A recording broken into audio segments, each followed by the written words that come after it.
Bonjour à toutes et à tous, on se retrouve aujourd'hui dans le bois de Villequier. L'objectif de cette sortie, c'est de parler de la composition en forêt.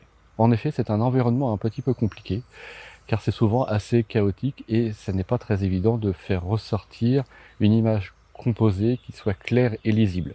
Donc je vais essayer, lors de cette balade, de partager quelques-unes des techniques que j'utilise quand je suis en forêt. Allez, c'est parti! Je me suis mis en place sur une première scène, mais avant de poser mon appareil sur le trépied, j'ai pris quelques minutes pour tourner autour de mon sujet et essayer de trouver justement une composition qui fonctionnait.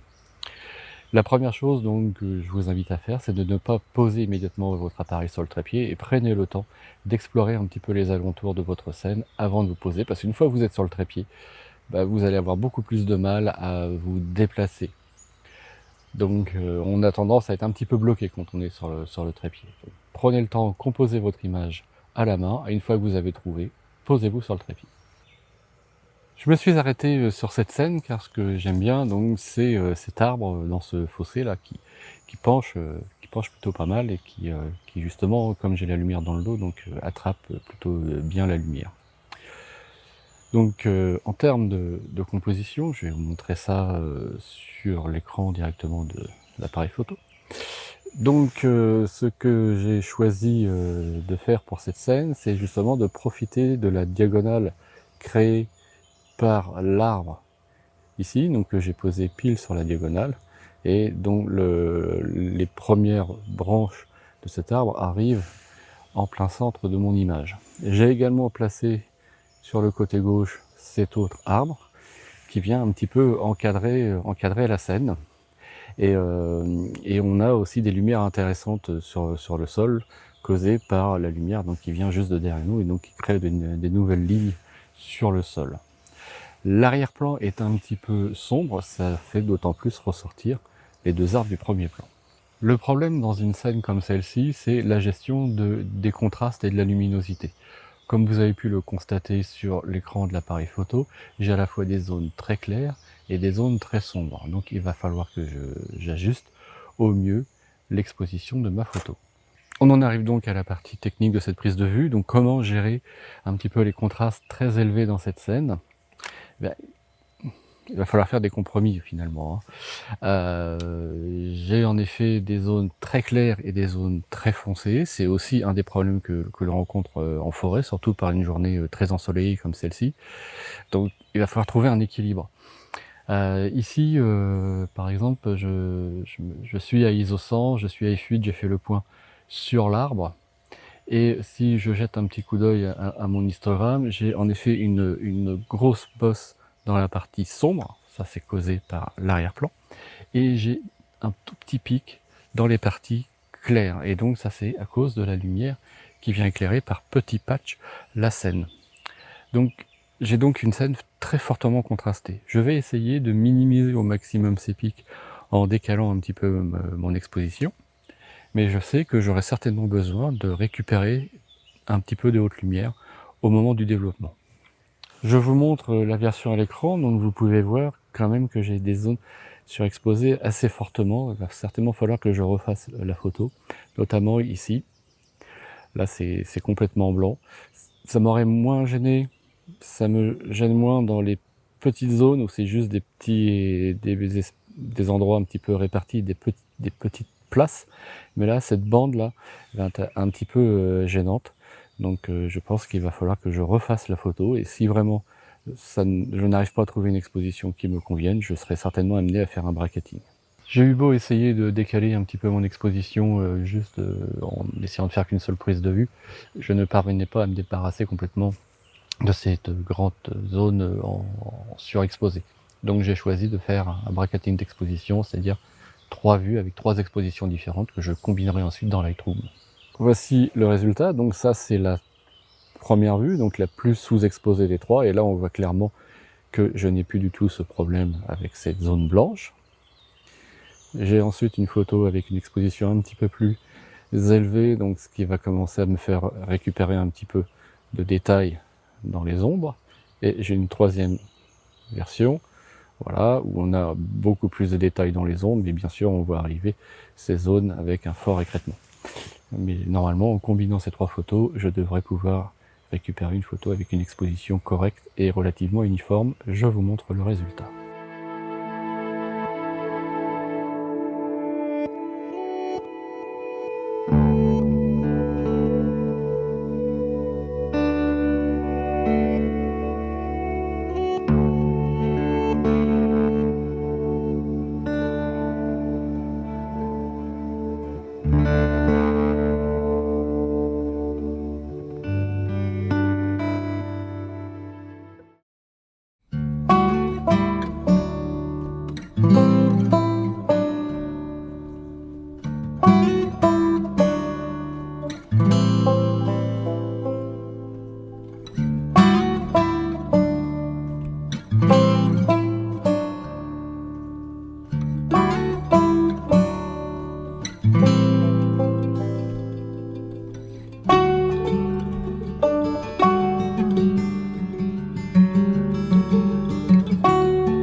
Ce qui, d'une manière générale, fonctionne assez bien en photo de forêt, c'est les photos où on met en valeur les chemins.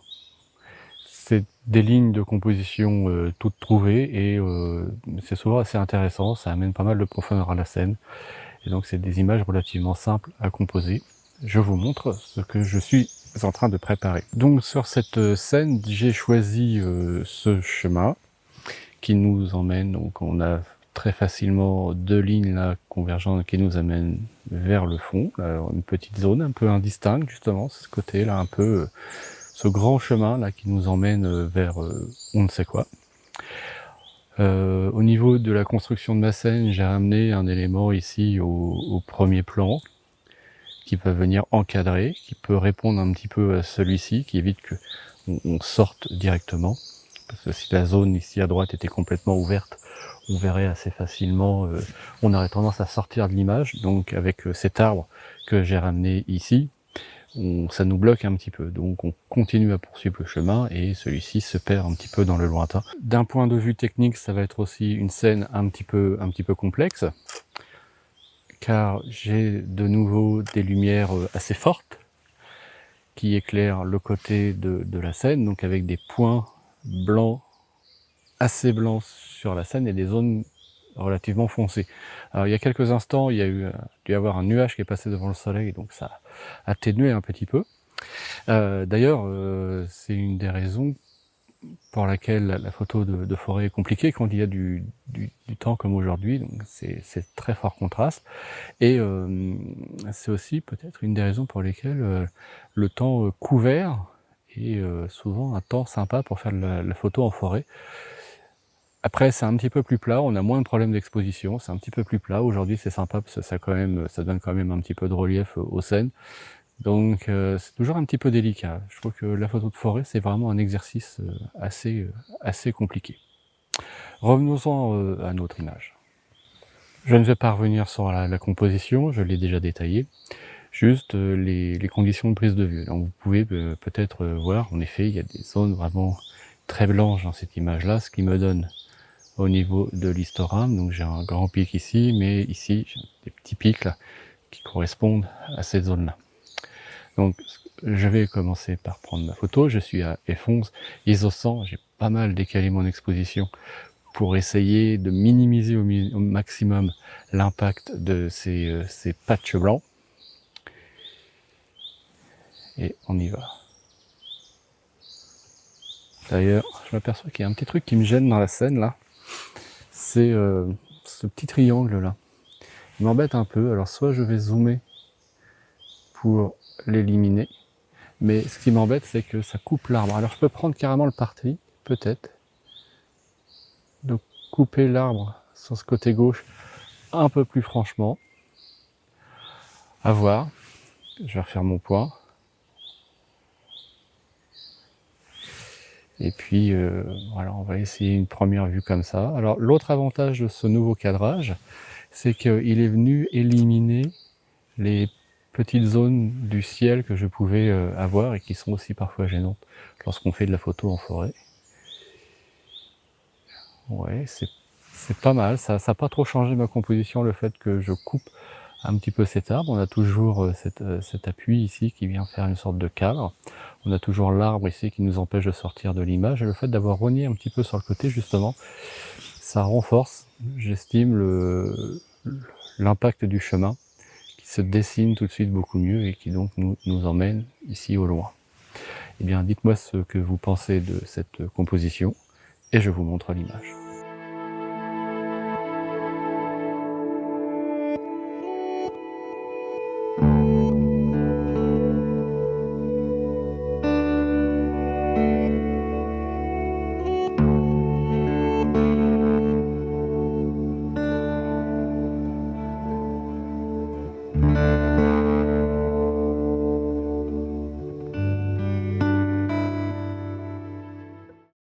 Un des éléments que l'on peut utiliser pour composer nos photos de forêt, c'est la lumière. Et la scène sur laquelle je me suis arrêté est vraiment... tout tourne autour de la lumière sur cette scène. Je vous montre ça. Donc l'idée, c'est d'aller photographier l'arbre qui, si je vois bien, est juste là. Et c'est lui qui prend la lumière dans cette scène et qui le fait ressortir par rapport au reste. Pour l'instant, j'ai cadré comme ceci. Et vous voyez, je me suis mis un petit peu bas pour aller chercher le feuillage ici en premier plan. Je trouve que ça va donner un cadre justement à l'image et ça va simplifier un petit peu ce qui se trouve au sol. Là, je suis à 105 mm et je vais peut-être faire une autre version avec mon autre objectif, avec le 100-400. J'ai fait le point sur l'arbre. Je suis à f5.6, ISO 100. Et au niveau de mon exposition, un petit peu délicate encore une fois, j'aurai forcément un petit pic dans les hautes lumières, et je pense que je devrais pouvoir le compenser assez facilement. Et donc si je détaille un petit peu plus, donc j'ai quasiment placé l'arbre en plein centre, j'ai vraiment cette ligne lumineuse là qui vient taper dessus, donc qui nous emmène directement sur lui, et donc ce cadre un petit peu derrière. En ouvrant à 5.6, j'essaye aussi de flouter un petit peu l'arrière-plan, afin de, encore une fois, de mettre en valeur cet arbre.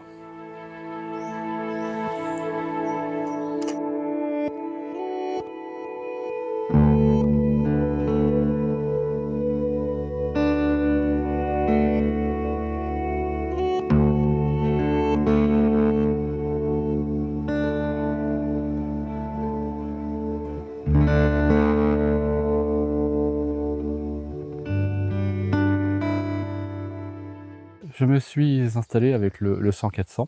Ce genre d'objectif peut aussi s'avérer extrêmement pratique lorsqu'on fait de la photo de forêt, car il permet d'aller cibler plus précisément un élément et ainsi de simplifier justement la scène. Alors, je me suis installé comme ceci. Je pense que je vais retravailler un petit peu ma composition avant de prendre la photo. Il y a deux VTTistes qui sont passés, j'ai dû me pousser un petit peu du chemin pour leur faire leur place et je me suis un peu réinstallé un petit peu à l'arrache, donc je vais recomposer ça, mais en fait le principe, donc c'est toujours mon sujet, c'est l'arbre, donc c'est sur lui j'ai fait le point. Je garde ce feuillage ici au premier plan afin d'appliquer un petit peu, d'avoir un petit peu de profondeur à la scène et de simplifier la partie au sol. Et comme je vous le disais tout à l'heure, cette scène elle repose vraiment sur la lumière. Bon là ça s'est un petit peu caché, Et quand elle va revenir, alors la lumière a changé depuis tout à l'heure. Sur la première version, elle éclairait vraiment cet arbre-là. Maintenant, ce qu'elle fait, c'est qu'elle éclaire un petit peu l'arrière-plan. Alors, c'est pas très gênant non plus, parce que ça permet, si lui reste dans l'ombre et que l'arrière-plan est dans la lumière, ça va faire ressortir mon sujet. Donc, je me remets en place, je compose ça proprement, j'attends le retour de la lumière, et je vous montre l'image.